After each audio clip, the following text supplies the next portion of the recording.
ओम श्री शक्ति नमः। ओम श्री शक्ति नमः। महावाक्यों के अर्थ पर विचार तथा सन्यासियों के योग पद का प्रकार। इसके जी कहते हैं मुनि अब महावाक्य प्रस्तुत किए जाते हैं। प्रज्ञा ब्रह्म ब्रह्म ब्रह्माप्ति ते ते तत्वमसि अयमात्मा ब्रह्म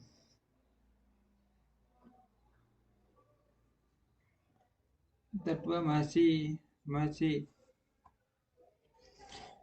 प्रज्ञानं ब्रह्मासिं तत्त्वमसि अयमात्मा ब्रह्म ईशा वायसमेदं सर्वं प्राणोऽस्मि प्रज्ञेयानात्मा यदेतदमुत्तमं तदनीवीय अन्यदेव तदितातो अविदिताददि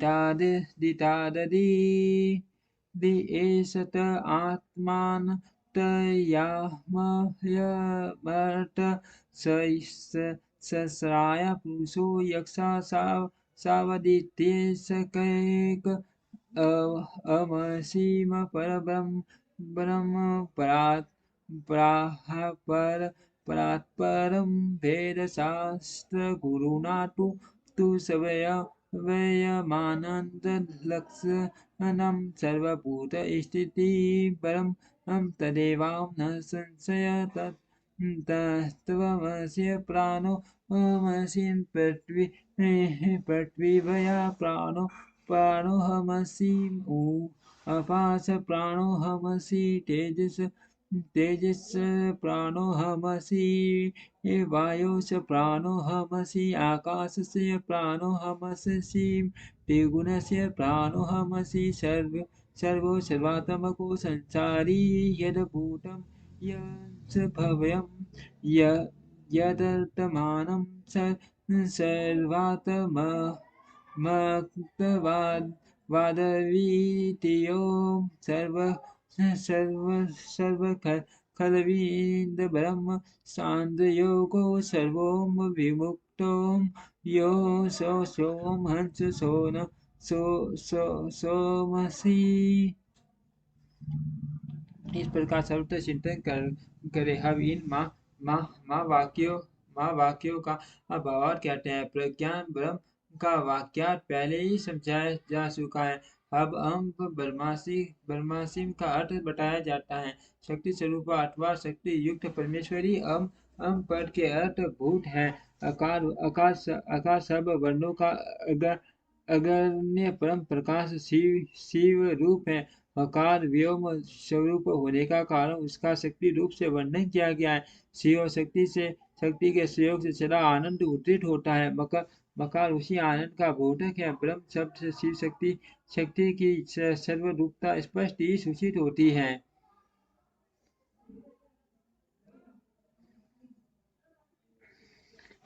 पहले ही इस बात का उपदेश किया गया है कि वह शक्तिमान परमेश्वर मैं हूँ ऐसी भावना करनी चाहिए।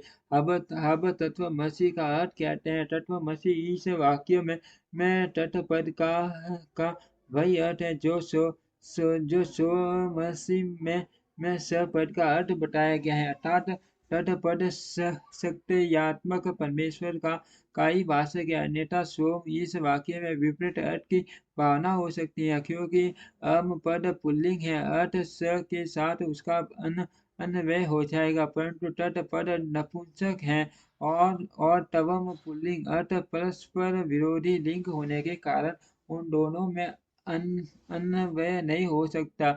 जब दोनों का अर्थ शक्तिमान परमेश्वर होगा तब अर्थ में समान लिंगता होने से अन्वय में अनुपपत्ति ही नहीं होगी। यदि ऐसा न माना जाए तो स्त्री पुरुष के रूप जगत का कारण भी किसी और ही प्रकार का होगा।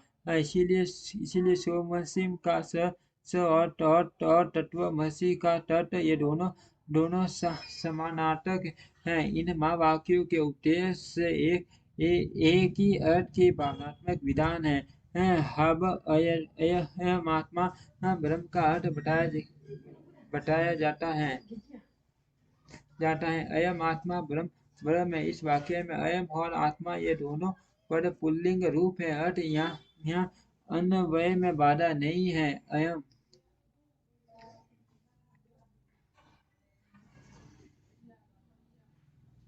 शक्तिमान परमेश्वर रूप आत्मा आत्मा ब्रह्मा है। यह वाक्य का तात्पर्य है। अब ईसावास्य मित्र सर्वम का भावार्थ बता रहे हैं।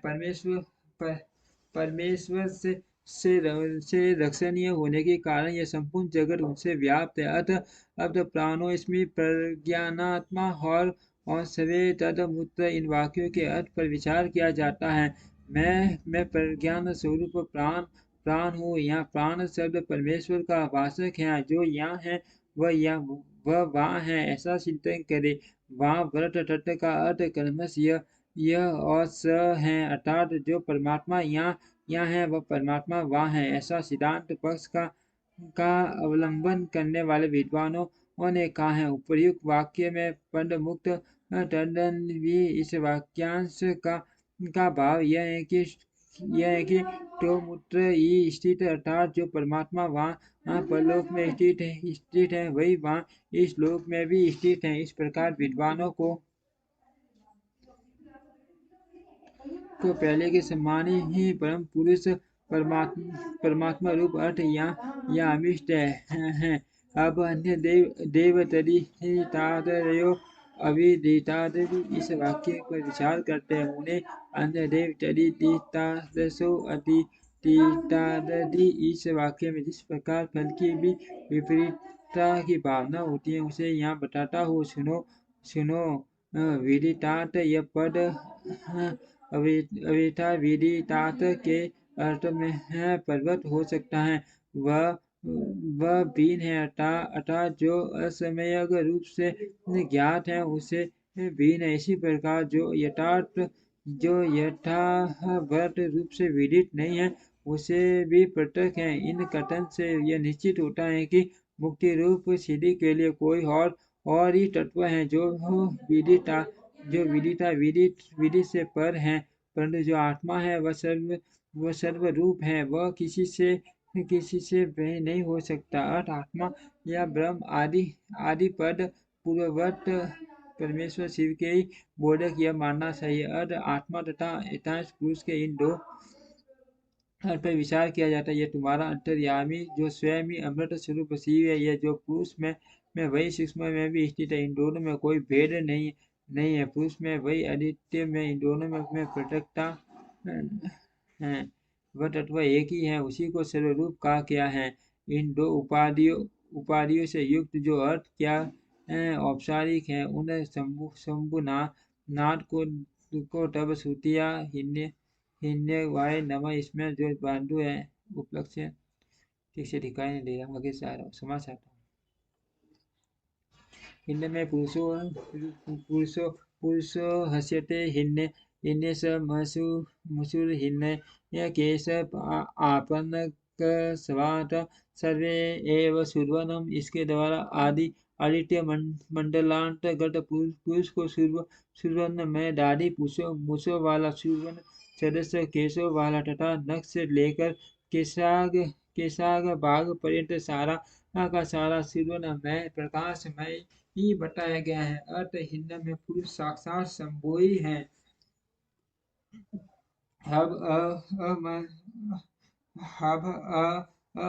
अमजीम पर ब्रह्म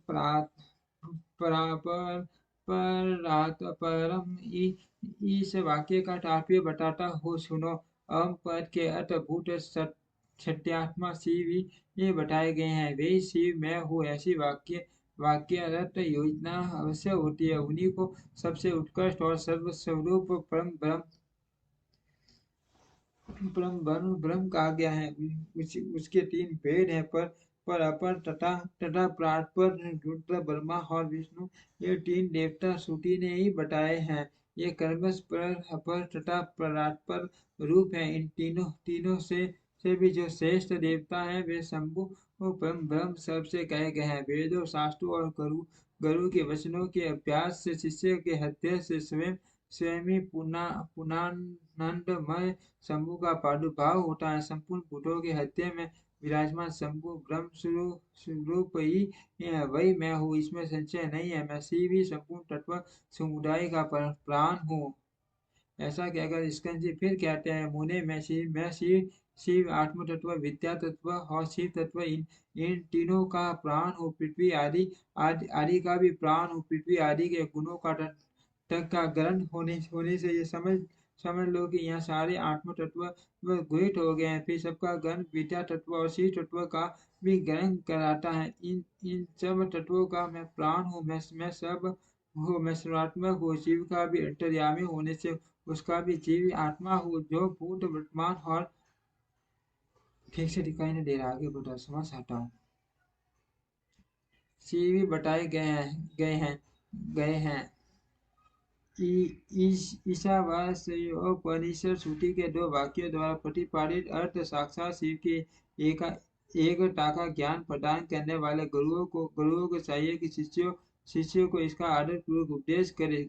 गुरुओं को उचित है कि वे आधार सहित संघ को लेकर राष्ट्र मंत्र पद से तथा भस्म द्वारा उसकी शुद्धि करके उसे अपने सामने सौकोण मंडल में स्थापित करे। फिर ओंकार का उच्चारण करके घंट आदि के द्वारा उस संघ की पूजा करे। उसमें वस्त्र लपेट दे और सुगंधित जल भरकर प्रणव का उच्चारण करते हुए उसका पूजन करे। तत्पश्चात 60 बार पर्वन के द्वारा फिर उस संघ को अभिनंदित करके शिष्य से कहे, हे शिष्य, जो थोड़ा सा भी अंतर करता है, भेदभाव रखता है, वह भय का बागी होता है। यह श्रुति का सिद्धांत बताया गया है। इसीलिए तुम अपने सीट को शिथिल करके निर्भय हो जाओ। ऐसा कहेगा गुरु एक स्वयं महादेव जी का ध्यान करते हुए उन्हीं उन्हीं के रूप में शिष्य का आसन करे। शिष्य के आसन की पूजा करके उसमें शिव के आसन और शिव की मूर्ति की भावना करे। फिर सिर से पैर तक और जाटादि 5 मंत्रों का न्यास करके मस्तक, मुख और कलाव के भेद से पर्वत की कलाव का भी न्यास करे। शिष्य के शरीर में 38 मंत्र रूपा पर्वत की कलाओं का न्यास करके उसके मस्तक पर शिव का आह्वान करे। तत्पश्चात स्थापित आदि मुद्राओं का प्रदर्शन करे। फिर अंग न्यास करके आसन पूर्वक 16 उपचारों की कल्पना करे। खीर का नैवेद्य अर्पण करके ओम शिवा का उच्चारण करे। कुल्ला और आसमन कराए। अर्घ्य आदि देकर कर्मश धूप दीप आदि समर्पित करे। शिव के 8 नामों से पूजन करके वेदों के पारंगत ब्राह्मण के साथ ब्रह्म विद्यापनोति परम इत्यादि ब्रह्मानंद वली के मंत्रों को तथा भृगु के वारुणी इत्यादि भृगु वली को मंत्रों को पढ़े। तत्पश्चात यो दीवाना प्रथम पुरुषार्थ माँ नारा से लेकर तस्य प्रकृति लीनस्य महेश्वरम तक माँ नारायणोपनिषद के मंत्रों का पाठ करें। इसके बाद शिष्य के सामने काल आदि की मंत्र बनी हुई माला लेकर खड़े हो गुरु शिव निर्मित पांचात्मिक शास्त्र के सीधी स्कंद का धीरे धीरे जप करे। अनुकूल शिष्य पूर्ण अहम इस मंत्र का जप करके गुरु उस माला को शिष्य के कंठ में पहना दे। तदनंतर ललाट में तिलक का लगाकर संप्रदाय के अनुसार उसके सर्वांग में विधिवत चंदन का लेप कराए। तत्पश्चात गुरु प्रसन्नता पूर्वक श्रीपाद युक्त नाम देकर शिष्य को सत्र और शरण पादुका अर्पित करे। उसे व्याख्यान देने तथा आवश्यक कर्म आदि के लिए गुरुवासन ग्रहण करने का अधिकार दे। फिर गुरु अपने उस शिव रूप शिष्य पर अनुग्रह करके कहे, तुम सदा समाधिस्थ रहकर मैं शिव हूँ इस प्रकार की भावना करते रहो। यो कहकर वह स्वयं शिव को नमस्कार करे। फिर संप्रदाय की मर्यादा के अनुसार दूसरे लोग भी उसे नमस्कार करें। उस समय शिष्य उठकर गुरु को नमस्कार करे। अपने गुरु के गुरु को और उनके शिष्यों को भी मस्तक झुकाए। इस प्रकार नमस्कार करके ये शिष्य जब मौन और विनीत भाव से गुरु के समीप खड़ा होता है, गुरु स्वयं उसे इस प्रकार उपदेश दे, बेटा आज से तुम समस्त लोगों पर अनुग्रह करते रहो। यदि कोई शिष्य होने के लिए आए तो पहले उसकी परीक्षा कर लो। फिर शास्त्र विधि के अनुसार उसे शिष्य बनाओ। रागादि दोषों का त्याग करके निरंतर शिव का चिंतन करते रहो। शेष संप्रदायों को सिद्ध पुरुषों का संग करो, दूसरों का नहीं। प्राणों पर संकट आ जाए तो भी शिव का पूजन किए बिना कभी भोजन न करो। गुरु भक्ति आश्रय ले सुखी रहो। मुनीश्वर वामदेव, तुम्हारे सदैव अत्यंत गोपनीय होने पर भी मैंने योग पद का प्रकार तुम्हें बताया। ऐसा कहकर स्कंद ने यतियों पर कृपा करके उनसे सन्यासियों के सौर और स्नान विधि का वर्णन किया। ओम श्री शक्ति नमः। ओम श्री शक्ति नमः। ओम श्री शक्ति